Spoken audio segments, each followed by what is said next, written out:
तो बच्चों कैसे आप लोग, हम डिस्कस कर रहे थे solids and types of solid. Okay, तो सॉलिड क्या है, उसकी डेफिनेशन, उसकी काइनेटिक मॉलिक्यूलर थ्योरी और जो मेन पॉइंट्स थी वो मैंने आपको बताई। आज जो बेस्ट चीज़ है ये है कि सॉलिड्स के टाइप्स है वो दो टाइप्स है, उसको क्लासीफाई किया गया है टू टाइप्स में। One is crystalline, heading they and लिखिए, कॉपी निकालें, and second one is amorphous.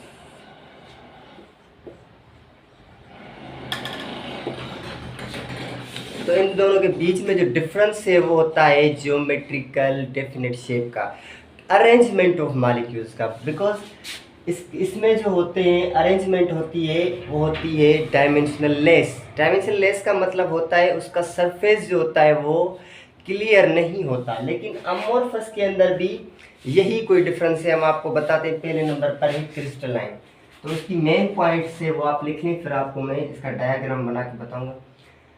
crystallines has या फिर है crystallines have no geometrical shape, geometrical shape। okay, crystallines has geometrical shape, three dimensional geometrical shape। ये आपने याद रखना है। क्या बच्चों? थ्री डायमेंशनल जो अब थ्री डायमेंशनल का मतलब ये है, इसका जो मतलब है कि जो उसके मॉलिक्यूल्स होते हैं वो अरेंज होते हैं किसी ना किसी, मतलब कि स्मूथली होते हैं, इस तरह से स्मूथली लाइक दिस। उसके मॉलिक्यूल्स कुछ ऐसे होते हैं, ठीक है। जब हम क्रिस्टलाइंस को तोड़ते हैं या ब्रेक करते हैं तो उसकी जो सरफेस होती है वो क्लियर होती है। लेकिन इन केस ऑफ अमोर्फस जब हम उसकी बात करें तो उसके अंदर ऐसा नहीं है, वो इसके अपोजिट है। ओके, सो अपोजिट कैसे वो मैं आपको बताऊंगा, इसके बारे में और चीज़ है। They have definite arrangement of, definition आपको कहीं पे बड़ी मिलेगी लेकिन मैं आपको मेन पॉइंट्स बता रहा हूँ। Okay, definite shape and arrangement of molecule okay, ये क्रिस्टलाइन में होता है। क्रिस्टलाइंस बच्चों क्या, जिसे मैं आपको एग्जांपल दूं, बेस्ट एग्जांपल है इसका NaCl is the best one. Okay, ये क्रिस्टलाइंस होते हैं। जैसे आपके पास और भी ये शुगर है, शुगर इज आल्सो क्रिस्टलाइन, ऐसे होते हैं। और अब जब मैं आपको इसका बताऊंगा अमोर्फस का, तो आप डिफरेंस समझ जाओगे। वेरी इजी है। नंबर टू पर है आपका अमोर्फस सॉलिड। अमोर्फस सॉलिड्स में ये होता है कि उनके पास डेफिनेट ज्योमेट्रिकल शेप नहीं होती। डेफिनेट ज्योमेट्रिकल का मतलब है कि सीधी नहीं होती, मतलब उनका जो सरफेस होता है वो स्मूथ नहीं होता। अब लिखो, right down. Okay, amorphous solids have no definite shape। Main चीज़ है, बहुत इंपॉर्टेंट है। हो सकता है कि इस पर कोई MCQs या फिर शॉर्ट क्वेश्चन आ सकता है पेपर के अंदर। तो आपको अगर ये चीज़ें याद होगी, ये डिफरेंस याद होगा, तो आप सही टिक करोगे या सही से कर लोगे। तो मेन चीज़ है जियोमेट्रिकल शेप। इसके अंदर क्या होती है, डेफिनेट होती है।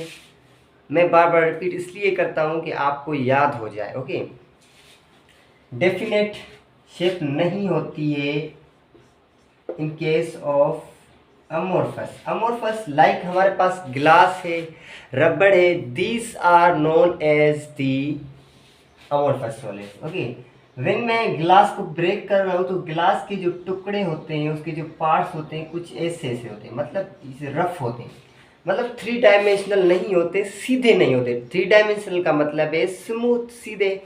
सो जब ग्लास को आप ब्रेक करोगे, या फिर ये रबड़ है मेरे पास मार्कर, जब मैं इसको ब्रेक करूंगा यहाँ से, तो ऐसा नहीं होगा कि ये बिल्कुल ऐसे सीधा टूट जाए, नहीं। क्योंकि ये अमोर्फस इसीलिए ही जाने जाते हैं, बिकॉज इनके पास थ्री डायमेंशनल शेप नहीं है। This is the important one. Okay, और दूसरी पॉइंट है their molecules, okay, there particles भी आप कह सकते हो, particles are not arranged in definite shape. Okay बच्चों, जैसे आपके पास गिलास है, गिलास का फार्मूला है SiO2। Okay, this is important one, आपने याद रखना है। और गिलास का फार्मूला क्या है बच्चों? और दूसरी मेन चीज है, अमोर्फस में जो मेल्टिंग पॉइंट होती है, मतलब जो मेल्ट होते हैं वो, उनकी मेल्टिंग पॉइंट शार्प है, मतलब हाई है। ओके, अमोर्फस की जो मेल्टिंग पॉइंट है बच्चों वो क्या है? शार्प है। इसके अंदर क्रिस्टलाइन के अंदर जो होती है मेल्टिंग पॉइंट, वो क्या होती है? मेल्टिंग पॉइंट, ये मैं बाद में लिखूंगा, याद देख लें। गिलास है आपके पास, गिलास जो शीशे का होता है, एंड देन रबड़, रबड़ तो आपको पता है, रबड़ सिंपली रबड़ होता है। ओके, सो ये इम्पोर्टेंट है, आपको ये बातें याद रखनी है। आफ्टर दैट इनके बीच में कोई डिफरेंस बताए गए हैं 4-5 लाइन से, उसके वो MCQs के लिए बहुत इम्पोर्टेंट है, वो भी आप लिखें, ज़रूर लिखें कॉपी में, तो ही आपको याद होगा। And I will repeat again and again. तो आपको एक बात बता दूं कि जो क्रिस्टलाइंस में, क्रिस्टलाइंस की जो होती है मेल्टिंग पॉइंट, वो कुछ कम होती है एज कंपेयर टू अमोर्फस। क्या बच्चों?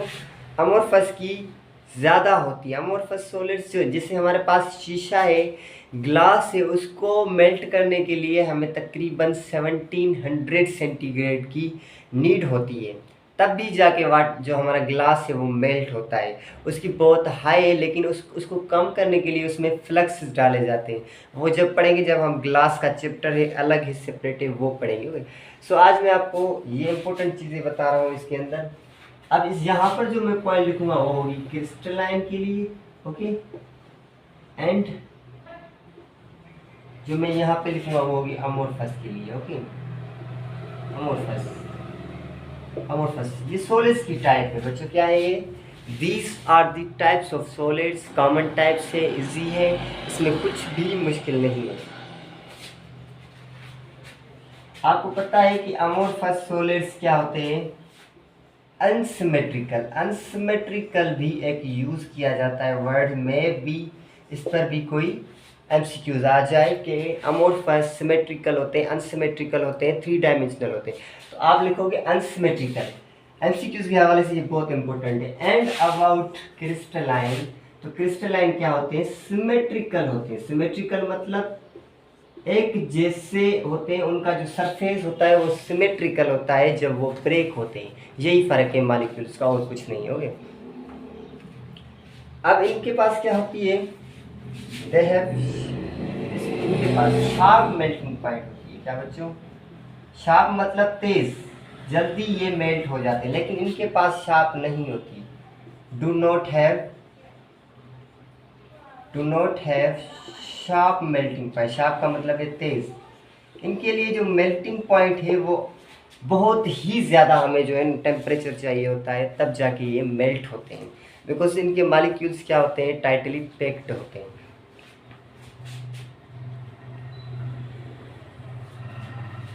इनकी क्या होती है? डेफिनेट शेप होती है। ये MCQs के अकॉर्डिंग मैं आपको बता रहा हूँ, ठीक है ना? ये पॉइंट्स वेरी इंपॉर्टेंट है। ओके, और क्या होता है? अमोर्फस के अंदर डेफिनेट शेप नहीं होती। Definite shape, no definite shape. Okay, ये इंपॉर्टेंट वन है। एंड सेकेंड इज ये 3, ये 2, ओके, एंड ये, ओके, ये 1 2 3। सो ये इंपॉर्टेंट चीज़ें थी जो मैंने आपको बताई। अमोर्फस जो होते हैं ना, ब्रेक होते हैं, उनकी जो ब्रेकिंग होती है, क्लेवेज होता है, वो फिक्स्ड नहीं होता। They do not have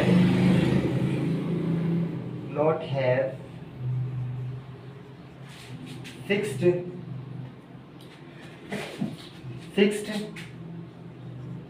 cleavage मतलब जो क्लेवेज करते हैं, टूटते हैं, तो उनका जो सरफेस होता है वो सही नहीं होता है, स्मूथ नहीं होता है, ये डिफरेंस है। अच्छा, आने वाला लेक्चर हमारा होगा प्लाज्मा स्टेट ऑफ मैटर, जो कि वेरी वेरी इंपॉर्टेंट है। अब जिन बच्चों ने पिछले वाले लेक्चर्स नहीं देखे तो उनको ये समझ में नहीं आएगा या फिर उनको मुश्किल होगी, तो ज़रूरी है कि वो आप देख लें। उनकी मैं लिंक डिस्क्रिप्शन में दे दूँगा, और जिसको जो क्वेश्चन हो वो कमेंट में पूछ सकता है। ओके बच्चों, अल्लाह हाफिज़। आज के लिए इतना ही था।